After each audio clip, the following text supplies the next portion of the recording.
Rewind back to November 1, 1946. It costs $2.50 to attend the Toronto Huskies and New York Knickerbockers matchup at Maple Leaf Gardens in Toronto. If you're taller than 6'8", the height of Huskies big man George Nastand, you're in luck. Admission is free. Unbeknownst to those in attendance, the matchup would make history, not only for Toronto, but for what would become the National Basketball Association. The league's very first game, the ABA, at the time, was cemented. One of the key members of the operation was Ben Newman. Newman was a 25% owner of the Huskies at just 26 years old, with 3 Canadian national championships under his belt. He coached the Meriden Hayes Hellcats, 1944 and 1945, and their junior squad, the Hellkittens, 1945, to victory before his successes sparked international attention. Newman's initiative to mount charity basketball games at Maple Leaf Gardens laid the groundwork for future professional basketball events in Canada. He even paid for the hardwood floor himself, despite a lack of funding. While the Huskies' year-long stint with the ABA was brief, the effects of Newman's efforts to grow the game are present in Canadian basketball and beyond. His grandson, Jordan Williams, chatted with NBA.com to touch upon Ben Newman's career and legacy. Editor's note: the following conversation has been condensed and edited. NBA. How did Newman's love for the sport come to him? And how did it grow so fast? Jordan Williams. It started on a bet. It was a bet among 3 guys sitting around, and he said, "There's no such thing as a bad boy or bad girl. I will prove it to you. If you get a kid involved in sports, they'll turn out to be excellent people in business and in life." And that's where he came up with the idea to create a top national team to win. He wanted the best of NCAA players because he wanted kids to look up to them to see that you could excel in sport and education.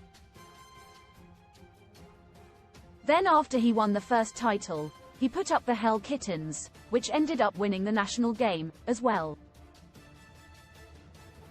And what I love about that story, is he was more proud of the juniors, because he said later in life, everyone on that team became successes in life. He didn't care about winning, he cared about the end result and proving that it's true. There is no such thing as a bad boy or girl. What do you think established that confidence in him to achieve all those feats in his career? I firmly believe it was organized sport. That's where you get your confidence from. I can tell you personally, from my own experience, I was a meek little kid, but once I got into organized sports, boom, you get your voice. And I guarantee you, he was the same way. He said that after Sunday school he'd meet up with his friends and they'd play ball. And then he did organized football, lacrosse, track. I guarantee you, that's where a lot of it came from. Yeah, there's some of it in your bones. But it takes that teamwork and that leadership and being a part of something bigger than yourself, to get that to bubble up and get that attitude. What would you say is the most surprising piece of information that you found? I think just his age and the gumption and all that he accomplished and all that he gave up for family. He gave up his passion in the Huskies. After the Huskies, how did Canadian basketball continue to grow? After the 3 championships, they started putting nets in all the arenas in the churches. And participation grew exponentially for the next 25 years, which was phenomenal. So without Benny doing what he did, getting that interest, he helped grow the game. Even the idea that organized basketball is something to take part in wasn't really there before Ben. You can make a great argument that his 3 titles, the Huskies and his commitment to kids, through basketball scholarships grew the game, always helping it go forward. The team's creation and participation in the inaugural NBA season marked a significant milestone in Canadian basketball history, so there's a definite cause and effect. What do you think that your grandfather would think of Canadian basketball today? Love it. He's so enthusiastic, so supportive. He'd be asking, "What can I do to help?" Not involved. He made that very clear. Just before he died, there were some rumblings about a new franchise, and he made it very clear that it's up to the next generation. But he'd be watching the NCAA tournament 100%. He always watched the tournament.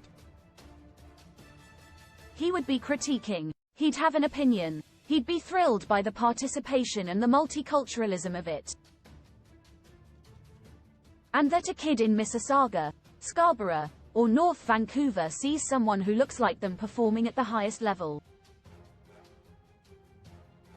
I think that's what it all comes down to. How has your research and learning more about your grandfather strengthened your connection with him? I always say to people, it's a chance for me to figure out who I am and where do I fit in this family. And the more I dug into this, I got to meet a man who I connect with personally, and this incredible individual I never knew before. What's great about this project is I discovered him from high school to end of life, so it's a full complete story. I got to discover who I am just as much as I discovered him.